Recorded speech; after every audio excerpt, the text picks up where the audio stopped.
करते हैं बच्चों यहाँ पर एड्स के बारे में, human health and disease chapter के अंदर एड्स के बारे में। तो एड्स के बारे में बहुत सारी बातें हम लोगों ने सुनी है, टीवी के अंदर, एफएम के अंदर बहुत सारे मैसेजेस आते रहते हैं। एक पंच लाइन आती है, जानकारी ही बचाव, जिसके अंदर वो 3 ऑप्शन बताते हैं। एक तो पहली बात बोलते हैं असुरक्षित यौन संबंध, दूसरी बार वो बोलते हैं गर्भवती महिला से अजन्मे बच्चे को, और तीसरी बात बोलते हैं ब्लड ट्रांसफ्यूजन, है ना। तो इनका मतलब क्या है वो भी समझते हैं, बीमारी क्या है उसके बारे में बात करते हैं। एड्स बेसिकली बीमारी का नाम, चलिए, जो एक तरीके के वायरस के कारण हो रही है, और इसके वायरस का नाम है HIV, that is the human immuno deficiency virus. सबको पता है, चलिए, ये बात सबको पता है, human immuno deficiency virus. Immuno deficiency यानी कि इम्यून सिस्टम की कमी हो जाती है। इम्यूनिटी के बारे में आज की इस पेंडेमिक में ऐसा कोई नहीं जो ना जानता। तो ये वायरस है। एड्स यानी कि acquired immunodeficiency syndrome, that is the acquired immunodeficiency syndrome, यानी कि हमने डिसीज एक्वायर करी है, जहां पर इम्यून सिस्टम की डेफिशिएंसी हो रही है और उसके कुछ ना कुछ सिंड्रोम यानी कि सिम्टम्स देखने को मिल रही है। तो deficiency of immune system that acquired during lifetime and not congenital disease नहीं है, is not a congenital disease, ठीक है। हाँ, एक कंडीशन में होती है कि अगर मदर है इन्फेक्टेड है तो जो उसका बेबी होगा उसको होने के पूरे पूरे चांस हो। सिंड्रोम जो वर्ड यहाँ पर बोला गया, acquired immuno deficiency syndrome. Syndrome मतलब कि there is a group of symptoms, बहुत सारे सिम्टम्स का गुच्छा है बेटा यहाँ पर। Got it. एड्स के बारे में सबसे पहले पता चला था कब? 1981 में इस बीमारी के बारे में पता चला था। बहुत सारी कहानियां हैं, बहुत सारी केसेस ऐसा बोला गया कि बीमारी बंदरों से आई, ठीक है। तो फिलहाल उस थ्योरी के, उस स्टोरी के बारे में बात नहीं कर रहे। AIDS is caused by a virus, immune deficiency virus. और ये जो वायरस हमारे पास है बच्चों, ये एक तरीके का रेट्रो वायरस है। रेट्रो वायरस के बारे में ज्यादा डिटेल में मैंने अपनी कोरोना से रिलेटेड वीडियो के अंदर भी बता रखा है, आप उसको कर सकते हैं। एक ऐसा वायरस जिनका जेनेटिक मटेरियल आरएनए होता है, ऐसे वायरस रेट्रो वायरस कहलाते हैं। और आरएनए अनस्टेबल होता है, इसके अंदर 2 फंक्शनल ग्रुप होते हैं, इसी वजह से इनके अंदर म्यूटेशन होते हैं, म्यूटेशन के चांसेस कम। तो कोई भी आरएनए वायरस जो भी करता क्या है, insert DNA copy of its genome, यानी अपने डीएनए की कॉपी जीनोम में इंसर्ट कर देगा into the host cell in order to replicate. और जितनी भी नई सेल्स बनेगी वो बाय डिफॉल्ट इंफेक्टेड सेल्स होती है, वो सारी वायरल सेल्स होती है। मेथड ऑफ ट्रांसमिशन देखिए क्या होता है इसके बारे में। अगर मेथड ऑफ ट्रांसमिशन के बारे में बात करते हैं, जैसे कि मैंने बताया टीवी में न्यूज आती है ना, ऐड आते हैं, लेकिन वो बहुत क्लियर नहीं है, वो बहुत क्लियर नहीं है, जिससे रिलेटेड बहुत सारे डाउट्स है, बहुत सारे मिथ है जो बच्चों को होते हैं, दिमाग में आते हैं, पूछते हैं। एक तो मैंने बताया कि रेट्रोवायरस होता है, ठीक। मेथड ऑफ ट्रांसमिशन क्या है, ये इंपॉर्टेंट है। कई बार क्या होता है, बोर्ड के अंदर सिंपल क्वेश्चन आता है तो उससे भी पूछा जा सकता है, डायरेक्ट पूछ ले मेथड ऑफ ट्रांसमिशन। तो एक तो sexual contact, there is a sexual contact, समझे, सेक्सुअल कांटेक्ट के थ्रू होता है। तो मैं आपको बता दूं, सेक्सुअल कांटेक्ट के थ्रू कभी भी एड्स नहीं होता। अगर ऐसा होता तो दुनिया में हर आदमी जो है वो एड्स से ग्रसित होता। लेकिन अब जैसे टीवी में क्या दिखाते हैं, असुरक्षित यौन संबंध। असुरक्षित यानी कि कहने का मतलब क्या है, अनप्रोटेक्टेड सेक्स जैसे। तो अगर मल्टीपल पार्टनर्स के साथ भी कभी भी सेक्स होता है, क्वाइटस होता है, उससे कभी भी एड्स नहीं होता। लेकिन अगर अननोन पर्सन के साथ होता है, देखो ऑब्वियस सी बात है, अगर मल्टीपल पार्टनर्स होंगे तो सबको नोन होंगे नहीं, ठीक है जी।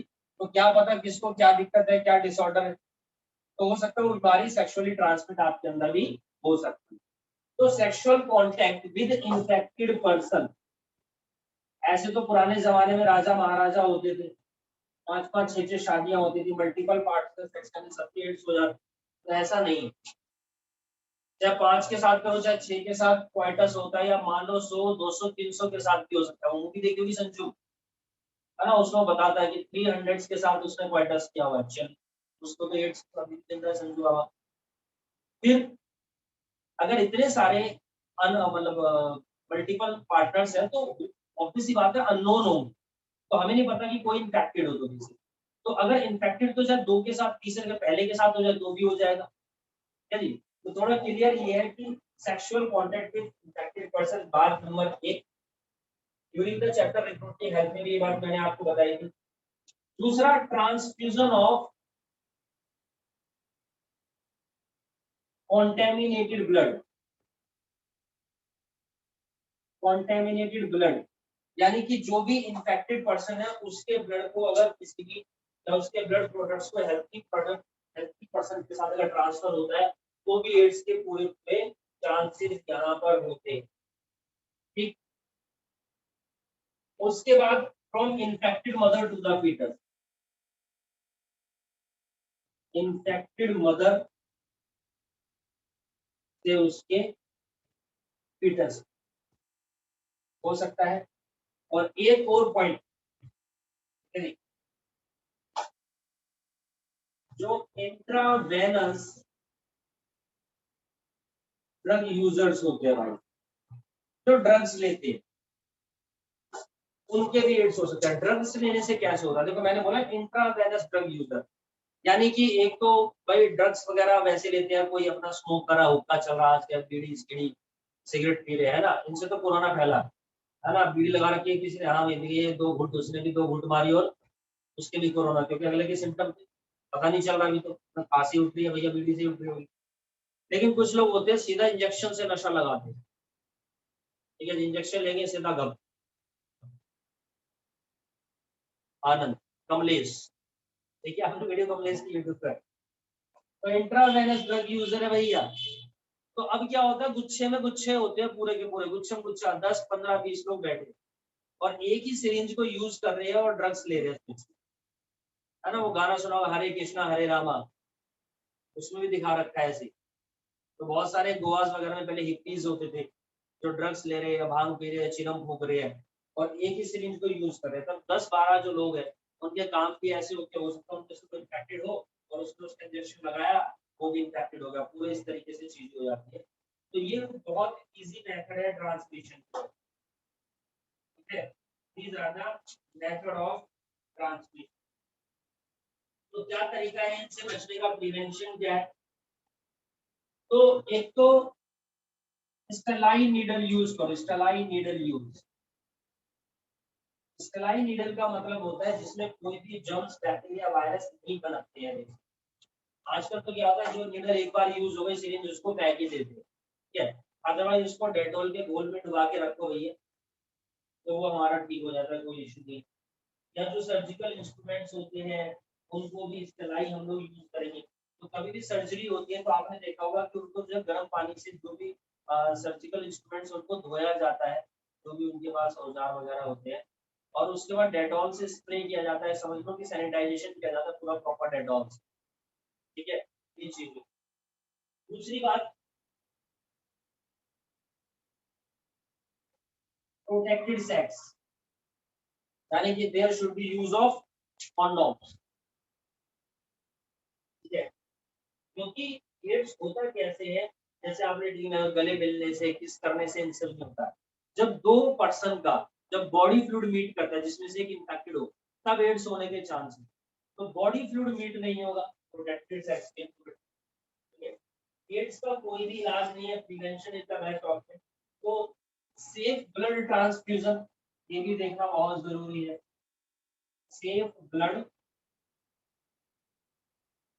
ट्रांसफ्यूजन, ये प्रिवेंशन के तरीके में बता रहा हूं, बचने के, these are the preventive methods. Use of disposable needles, free distribution of condoms, prevention of drug abuse, नशा पत्ता करने वाले लोगों से बचे रहे, advocating safe sex and promoting regular checkup करवाना चाहिए, लोगों को सेफ सेक्स के बारे में प्रमोट करें, ये सब चीजें बतानी चाहिए।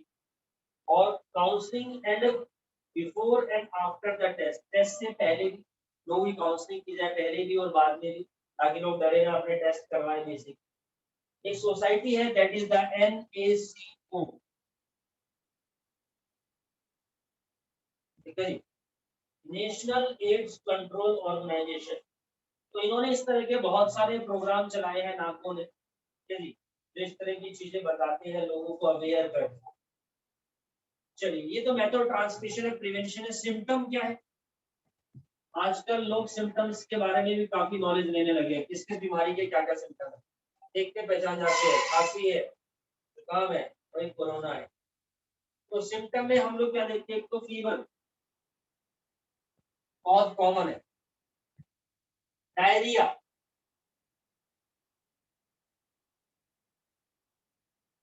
फीवर है, डायरिया है, वेट लॉस, अचानक से वेट लॉस हो जाता है बहुत ज्यादा, ये भी बहुत कॉमन सिम्टम होता है भैया, ठीक है।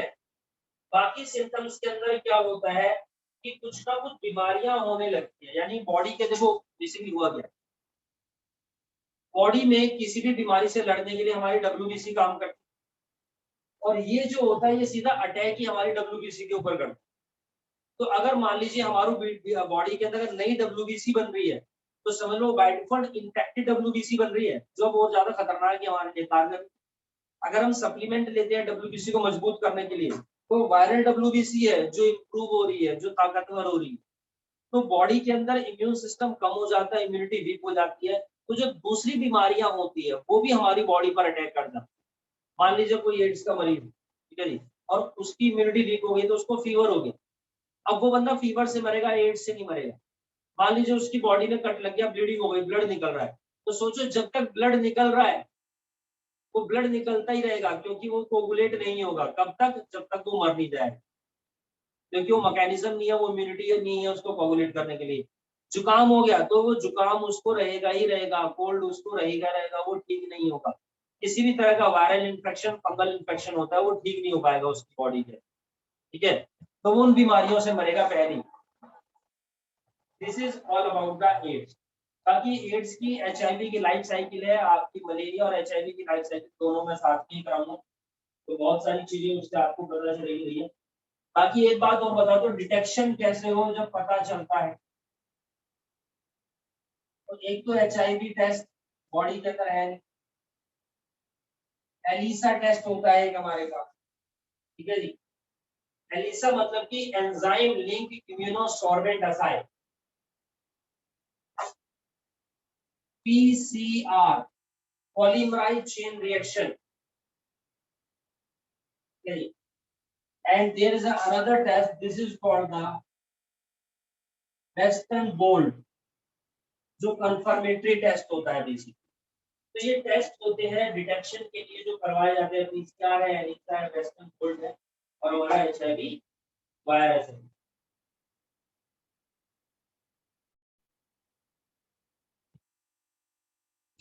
अब बात करते हैं यहाँ पर कैंसर के बारे में। बहुत ही खतरनाक बीमारी भैया कैंसर, ठीक है। तीन चीजें सुनो इसके बारे में, एक तो इसके कॉजेज क्या है, सबसे पहले किस वजह से होता है,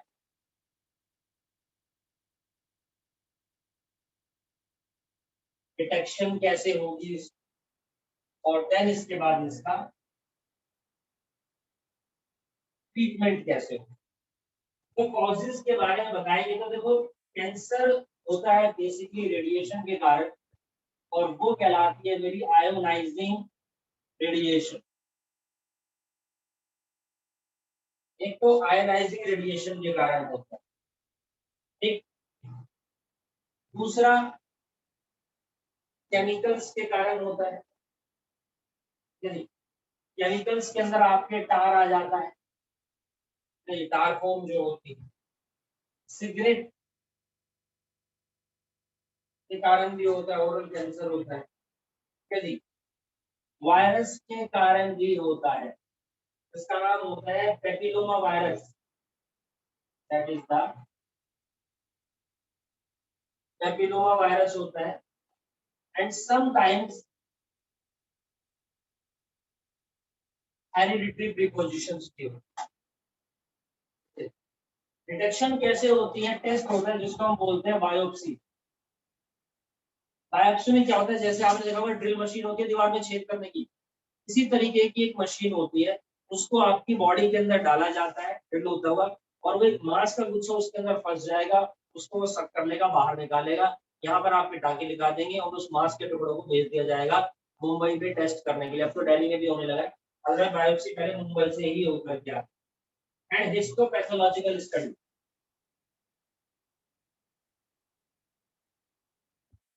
हिस्टोपैथोलॉजिकल स्टडी यानी कि स्टडी ऑफ टिश्यू, टिश्यूज की स्टडी होती है। किसी किसी केस में सीटी है, एमआरआई है, एक्सरे है, इनसे भी चीजें कुछ कुछ हल्की हल्की आइडेंटिफाई हो जाती है। ठीक है, ट्रीटमेंट कैसे होता है? सर्जरी भी होती है, लेकिन हर केस में नहीं हो सकती सर्जरी। हमारे पास दो तरीके कैंसर है, ऐसा कैंसर जो पूरी बॉडी के अंदर फैल रहा है, और एक जो एक ही जगह पे सेल्स को डैमेज कर रहा है। तो जब एक ही जगह पे सेल्स को डैमेज कर रहा है, उस केस में तो सर्जरी की जा सकती है, पूरी बॉडी में फैल रहा है उसके थ्रू नहीं हो सकता। सर्जरी के थ्रू होता है, रेडिएशन के थ्रू होता है जी। रेडिएशन डाली जाती है उस स्पेसिफिक जगह पर जहां पर हमारी जो सेल्स होते हैं, टिश्यू होते हैं, वो आपके कैंसर से डैमेज हो रखे होते हैं, जब वहां पर कैंसर वायरस होता है। Then there are some other technology जैसे कि कीमोथेरेपी। सुना होगा आप लोगों ने, कीमो रेडिएशन का कीमोथेरेपी की जाती है। हार्मोन थेरेपी चलती है।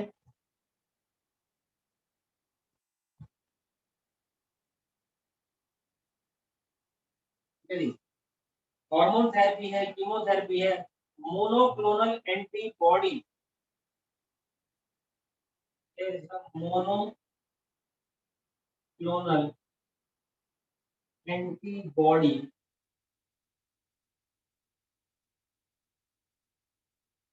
सपोर्टिव केयर यहाँ पर दी जाती है। और एक और मैकेनिज्म है, this is called the alpha interference.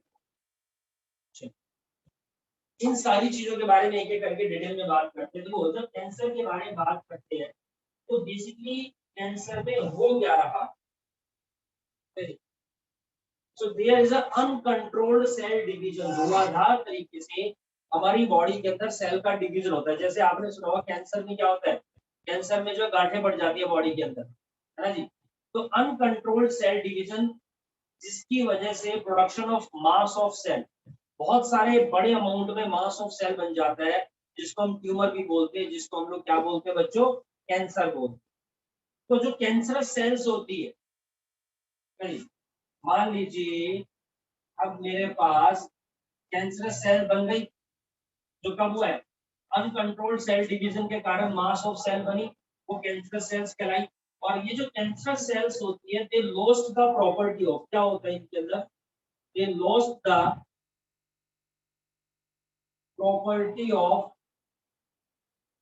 Contact inhibition. ये पूछा जाएगा आपसे, ये क्या करती है, loss the property of contact inhibition, यानी कि द सिसेशन, यानी कि रुक जाती है cellular growth and division due to physical contact with other cell.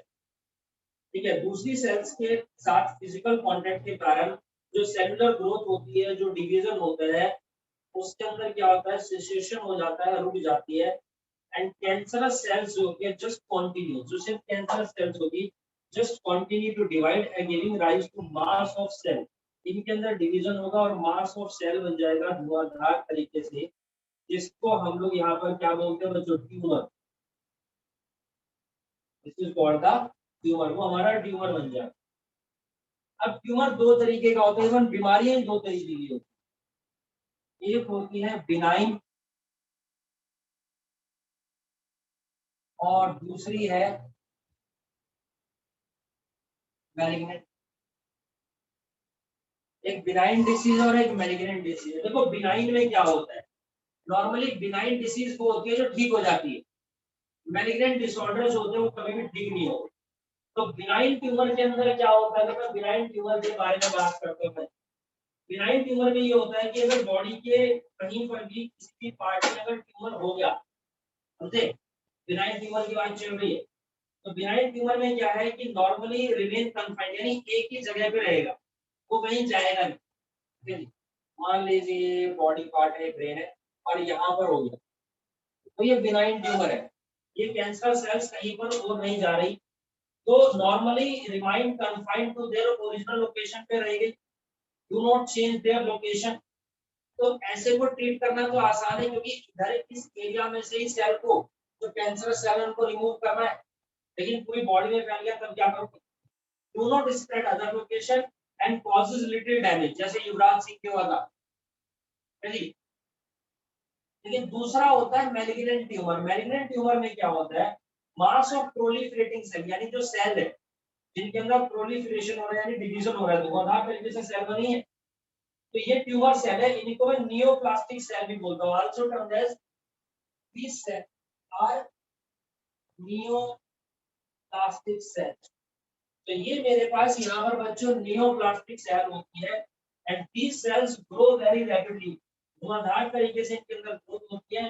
Now they attack and damage surrounding tissue, इनके आसपास जो नॉर्मल सेल्स होंगे, जो नॉर्मल टिश्यू होंगे, उनको ये डैमेज करना स्टार्ट करते हैं। ये वाली सेल नियोप्लास्टिक सेल्स के अंदर एक्टिवली डिवीजन होता है, grow, and they start the normal sales, अपनी जो एडजेसेंट नॉर्मल सेल्स होते हैं उनके ऊपर अटैक करेगी। तो वो जो कैंसरस सेल्स है, ये सारी की सारी सेल्स होती है, now escape from the site, यहां से चली गई और कहीं बॉडी के दूसरे पार्ट में चली गई, and move to distant place by blood, whenever they get lodged make the normal cells cancerous, जहाँ पे इधर नॉर्मल सेल्स को कैंसर सेल में कन्वर्ट कर देगी, इधर नॉर्मल सेल्स को कैंसर सेल में, इधर वाली नॉर्मल सेल्स को भी कैंसर सेल्स में कन्वर्ट कर देगी। तो जब ये बॉडी के अलग अलग पोर्शन में जाकर के नॉर्मल सेल्स को कैंसर सेल्स में कन्वर्ट कर रही है, this is called the metastasis. Very very very important, अगर मैं पेपर बनाऊं बोर्ड का या अकेडमिक का टेस्ट बनाऊं, मेटास्टेसिस जरूर पूछूंगा, जरूर पूछूंगा, जरूर पूछूंगा। ठीक, चलिए ये बात तो समझ में आ गई, लेकिन कारण क्या है कैंसर का, व्हाट इज द कॉज। तो मैंने आपको बताया कि जो नॉर्मल सेल्स होती है वो मेरी कैंसर सेल्स में, न्यूप्लास्टिक सेल्स में कन्वर्ट हो रही है, कैसे, पहला फिजिकल, दूसरा केमिकल, और तीसरा बायोलॉजिकल एजेंट्स के। और जिन एजेंट्स के थ्रू, ठीक है जी, जैसे हमारे पास रेडिएशन है, केमिकल है, तो जिन कारण की वजह से हो रहे हैं इन्हीं को मैं बोलता हूँ कैर्सिनोजन। क्या कहलाते हैं बेटा मेरे भाई, ये कैर्सिनोजन कहलाते हैं। अब कुछ कुछ तो इसमें फिजिकल एजेंट आ गए, जैसे आयोनाइजिंग रेडिएशन होते हैं, ये कौन सी रेडिएशन होती है, देखिए दो तरीके की रेडिएशन होती है, आयोनाइजिंग होती है, नॉन आयोनाइजिंग होती है। अभी डॉक्टर्स ने बोला भैया ये जो है बार बार सीटी स्कैन करा रहे हो, इतना मत, एक सीटी स्कैन कम से कम 500 एक्सरे के बराबर। और एक्सरे सोचो ना कितनी पावर, एक्सरे क्या है, सन से भी आती है, सन से जो रेज आती है, alpha rays, beta rays, gamma rays, UV rays, वहां से भी एक्सरेज आती है। एक्सरेज बड़ी खतरनाक रेज होती है, सोचो कितनी पावरफुल रेज होगी, जो हमारी बॉडी के इंटरनल सिस्टम की पूरी इमेज बना करके भेज रही है, सोचो ना, तो कितनी जबरदस्त तरीके से हमारी बॉडी की सेल्स के अंदर पेनिट्रेट होती होगी वो रेज, जिसकी वजह से वो इमेज बना करके भेज दी। तो एक्सरेज के कारण क्या होता है, हमारी बॉडी के सेल्स जो होते हैं, जो प्रोटीन से बनी है, अमीनो एसिड से बने हैं, उनके बॉन्ड ब्रेक होते हैं, उनके अंदर क्या होता है, उनके अंदर बहुत सारे चेंजेस आ जाते हैं, ठीक है, उनका ग्रोथ पैटर्न, उनका डिवीजन पैटर्न भी चेंज हो जाता है, उसकी वजह से भी हो जाता है, ठीक है। जैसे हमने पढ़ते हैं सेल साइकिल, सेल डिवीजन, कुछ सेल्स क्यूसेंट स्टेज में चली जाती है। अब मान लो कि वो जीवन फेज में या किसी और फेज में डिवीजन हुआ, किसी फेज में डिवीजन नहीं हुआ, वहां पर भी बहुत सारे इश्यूज होते हैं इन सारी चीजों के कारण। तो एक्सरे ज्यादा नहीं करवाना चाहिए भैया, सबसे पहली बात तो ये। तो एक्सरेज है, गामा रेज है, non ionising radiation like UV rays, तो ये क्या करते हैं कि हमारे डीएनए को डैमेज करते हैं, and leading to neoplastic transformation, जिसकी वजह से नियोप्लास्टिक ट्रांसफॉर्मेशन होता है नॉर्मल सेल्स के अंदर। केमिकल एजेंट्स में टोबैको, तंबाकू, ये जो चल रहा है ना बेटा, ये ये सब खतरनाक है, ठीक है जी। स्मोकिंग, सिगरेट, बीड़ी, हुक्का, ठीक है, sodium azide, methyl ethane sulphonate, इन सब की वजह से भी क्या होता है, oral cancer, lung cancer, mouth cancer. लिखा होगा ना, मेरा नाम अरुण, मेरी उम्र 24, मैं सिगरेट पीता था और मुझे अब कैंसर है ना, किसी मूवी की स्टार्टिंग से पहले दिखाते हैं। उसके बाद आते हैं कुछ बायोलॉजिकल एजेंट्स होते हैं जो कैंसर कॉजिंग वायरस होते हैं बेटा। There are some cancer causing virus.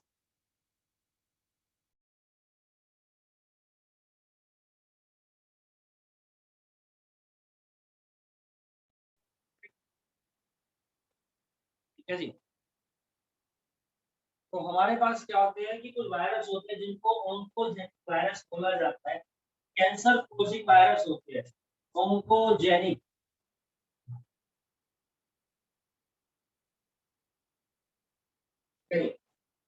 तो इनके अंदर एक जीन होता है जिसको हम बोलते हैं viral oncogene, and it induce transformation of neoplastic cell. ठीक है, ये नियोप्लास्टिक सेल के ट्रांसफॉर्मेशन को इंड्यूस करता है, और जितने भी सेल के अंदर वो ओंकोजेनिक वायरस घुस जाएगा, तो वो सेलुलर ओंकोजीन्स होते हैं या प्रोटो ओंकोजीन्स होते हैं नॉर्मल सेल के अंदर, वो एक्टिवेट हो जाते हैं, lead to oncogenic transformation to the normal cell.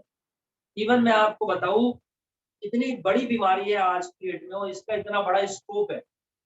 Scope से क्या मतलब, आप देखो ये कोरोना के कारण कैंसर दब गया थोड़ा सा, नहीं जितने भी हेल्थ कंपनीज है, बीमा कंपनीज है, मेडिक्लेम है, सबने क्या किया, कोरोना बीमा निकाला।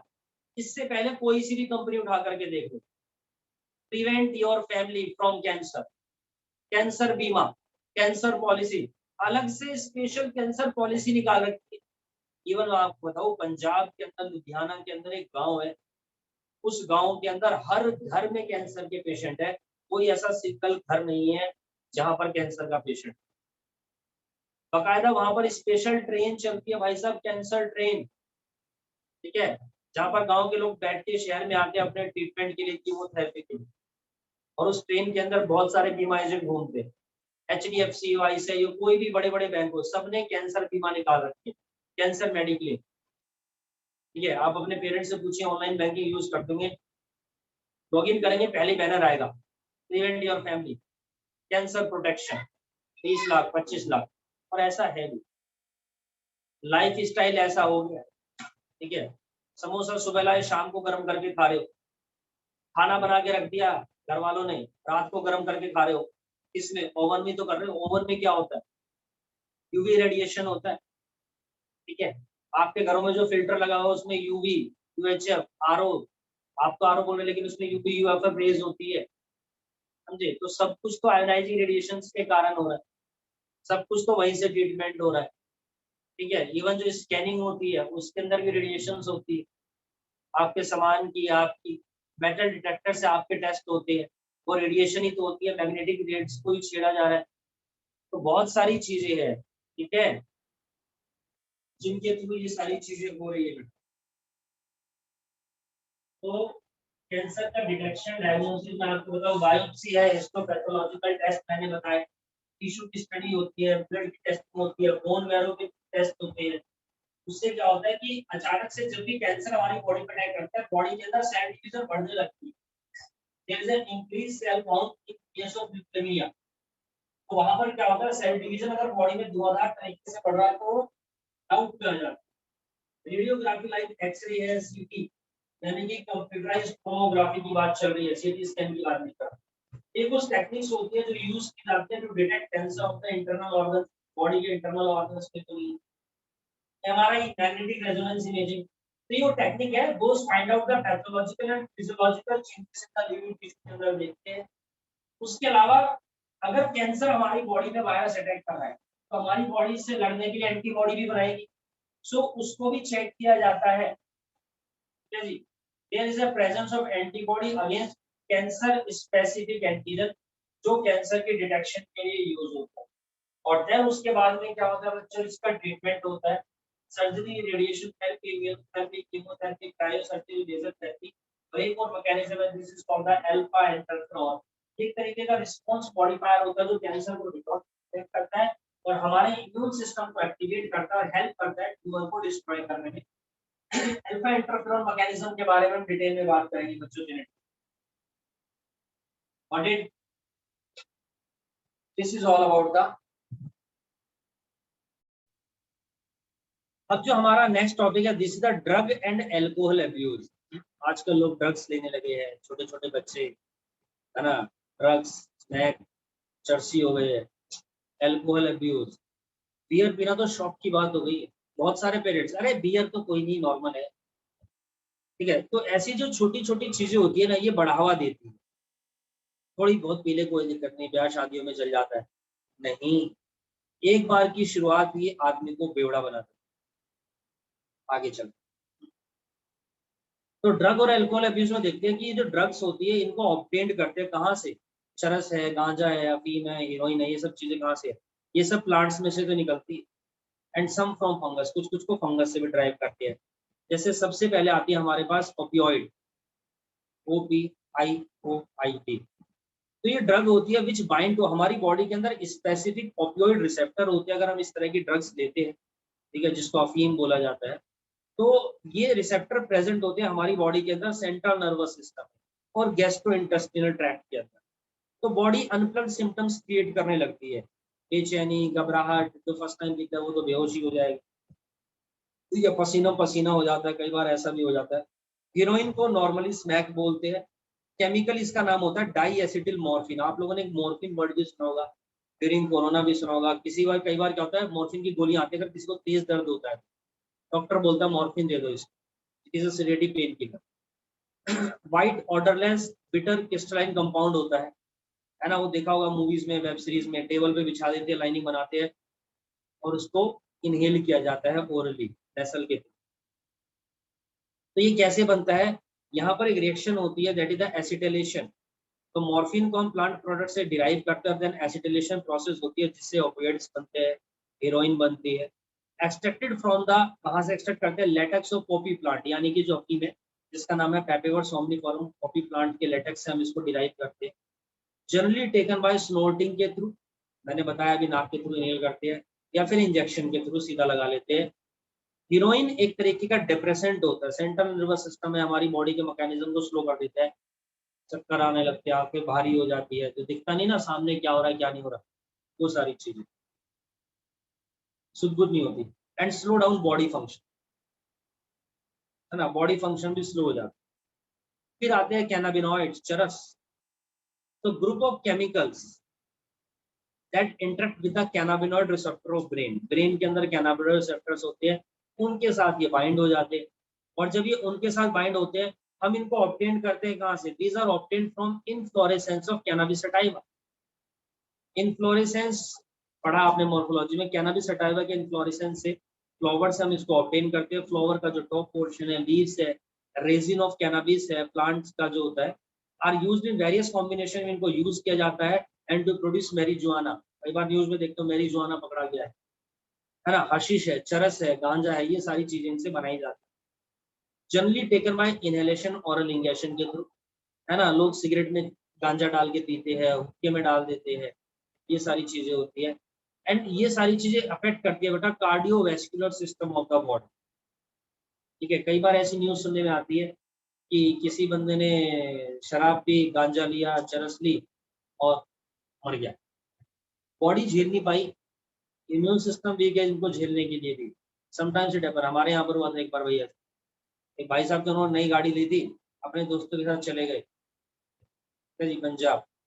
सुबह लाश आई वहां से वापस, नहीं झेल पाए शरीर, ज्यादा पी गया शराब, ठीक है। फिर आता है कोकीन, जिसको बोलते हैं कोका एल्कलॉइड। तो कोकीन या Coca alkaloid is obtained from the Coca plant, जिसका नाम होता है इराइथ्रोजाइलम कोका, से हम डिराइव करते हैं।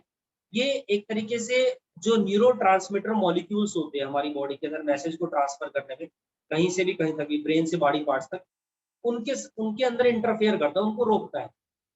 और इन्हीं को बोलते हैं न्यूरोट्रांसमीटर डोपामीन। आपने सुना होगा जो स्पोर्ट्स पर्सन होता है उनका टेस्ट होता है डोपिंग टेस्ट। तो वो कुछ दवाइयां ले लेते हैं जिससे क्या होती है, एक तरीके से एक बार के लिए बॉडी का स्टेमिना इंक्रीज हो जाता है। जैसे कुछ लोग होते हैं ना, नशा करने के बाद बाहर निकल, कौन है तेरा भाई देख लेगा, ये वो पत्थर फेंकेंगे, अचानक से एनर्जी से आ जाएगी। वो सब एक गेम होता है बेटा, ब्रेन का। ये सारा सिस्टम न्यूरल सिस्टम के अंदर जो एक तरीके से क्या होता है, इलेक्ट्रिकल स्पार्क क्रिएट होता है थोड़ी देर के लिए, जो बॉडी को एनर्जी को कंज्यूम करते हैं। तो कोकीन को कॉमनली कोक या क्रैक बोला जाता है, यूजुअली स्नोट किया जाता है ना। जैसे आप लोगों ने कुछ कुछ लोग वो लेते हैं, जैसे कुछ कुछ तो लोग चिलम पीते हैं, है ना, वो बाबा जी होते हैं चिलम पीते हैं, देखा होगा आप लोगों ने, हुक्का पी रहे हैं, है ना। कुछ कुछ लोग होते हैं कि छोटी सी डब्बी रखते हैं स्टील की, तो बोलते हैं नस्वार, बोलेंगे उसमें से निकालेंगे, नाक में रखेंगे, सूंघ लेंगे। आप कभी मतलब ऐसा करिएगा मत, मैं बता रहा हूँ, सिर्फ तम्बाकू को ऐसे सूंघ के देखना, ओनली तम्बाकू, मैं सिगरेट पीने की बात नहीं कर रहा, करना मत ऐसा, आपको पता चल जाएगा, बहुत अजीब सा लगेगा।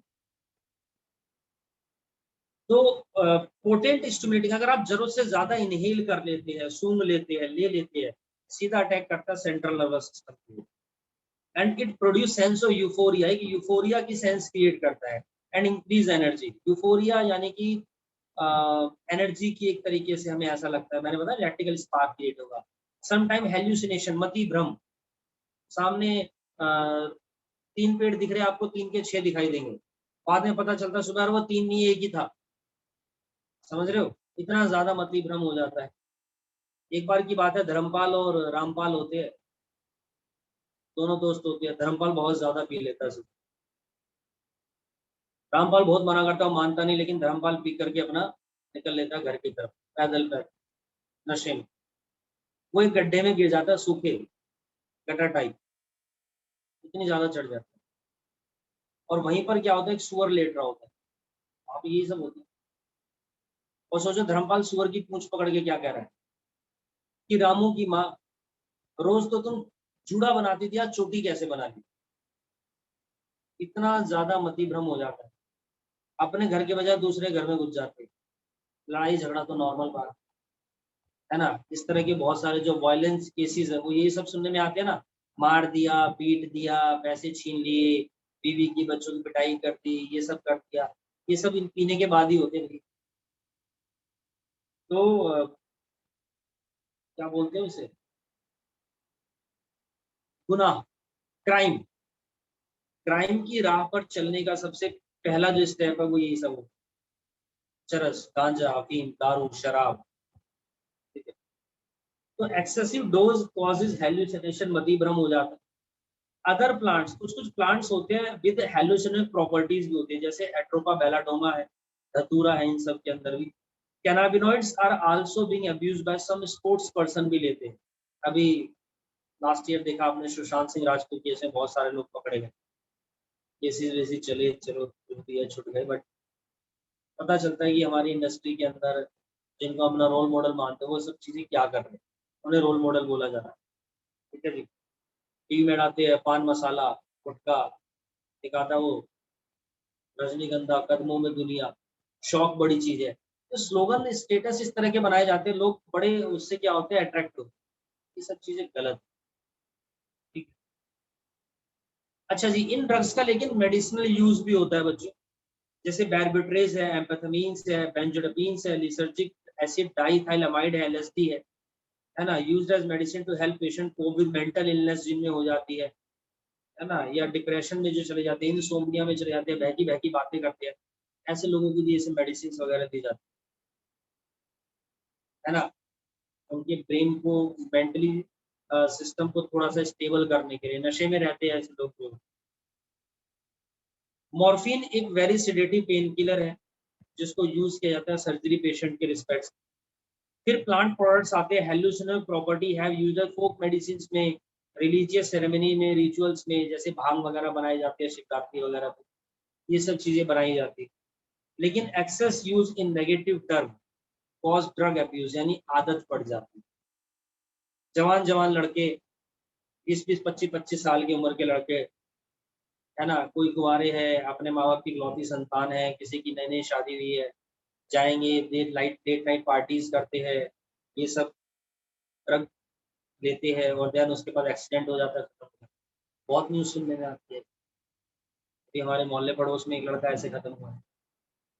बहुत सारी इस तरह की न्यूज़ है, और बड़ा बड़ा मतलब झकझोर देती है दोस्तों ये सब चीज। थोड़ा सा नशा, लोग अपनी जान को बहुत सस्ते में ले लेते हैं। फिर आता है टोबैको, तंबाकू। इट इज स्मोकिंग करते हैं, च्यू चबाते भी है, यूज्ड एज ए स्नफ सूंघते भी है।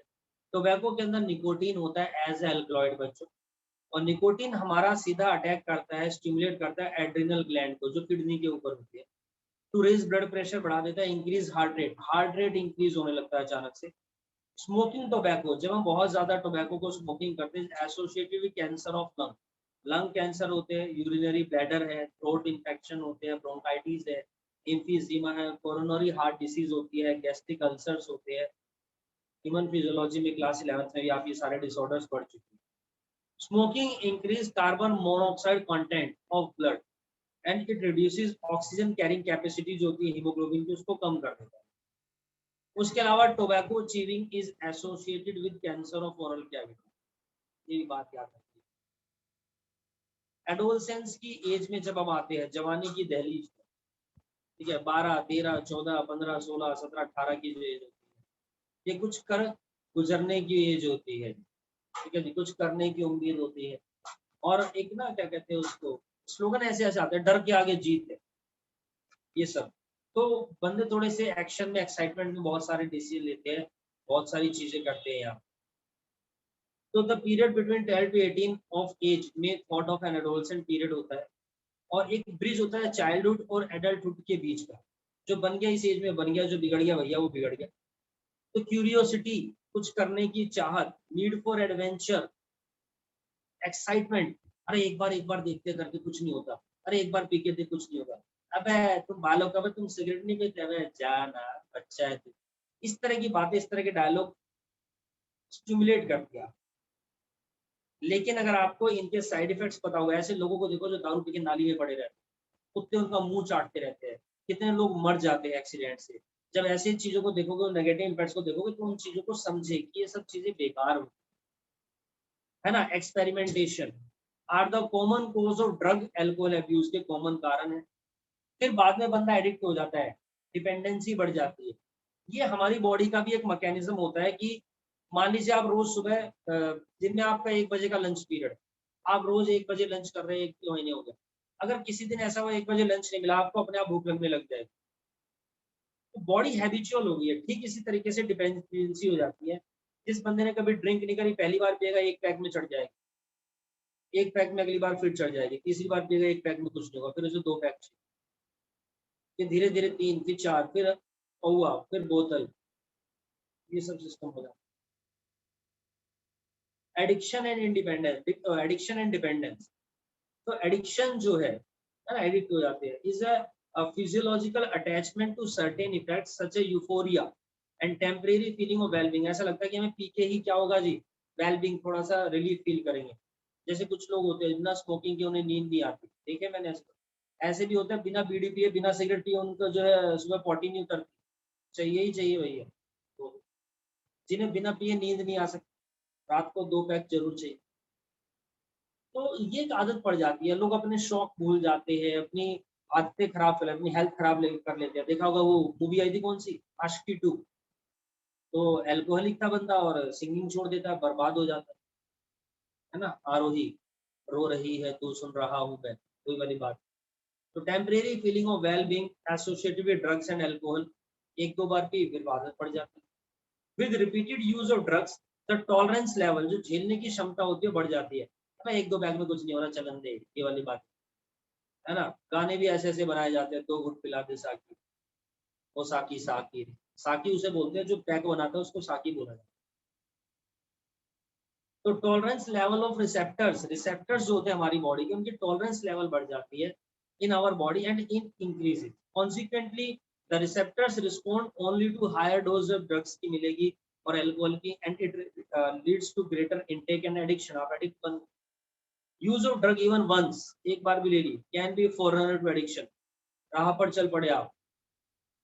Dependence is the tendency of the body, ये बॉडी की टेंडेंसी होती है।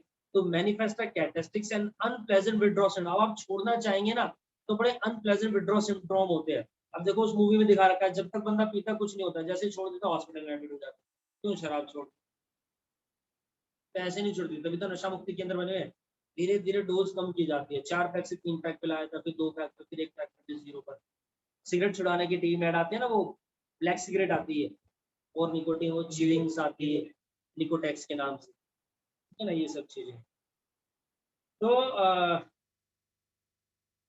अचानक से भी डिसकंटिन्यू नहीं करना चाहिए भैया, है ना, समझ रहे हो हर्ष। विड्रॉ सिंड्रोम, कुछ विड्रॉ सिंड्रोम होते हैं, कैटाबा, एंजाइटी, शेकीनेस, नॉजिया, स्वेटिंग, बेचैनी, घबराहट, पसीना पसीना, ये सब बात। तो ये सब बातें होती हैं इनसे रिलेटेड।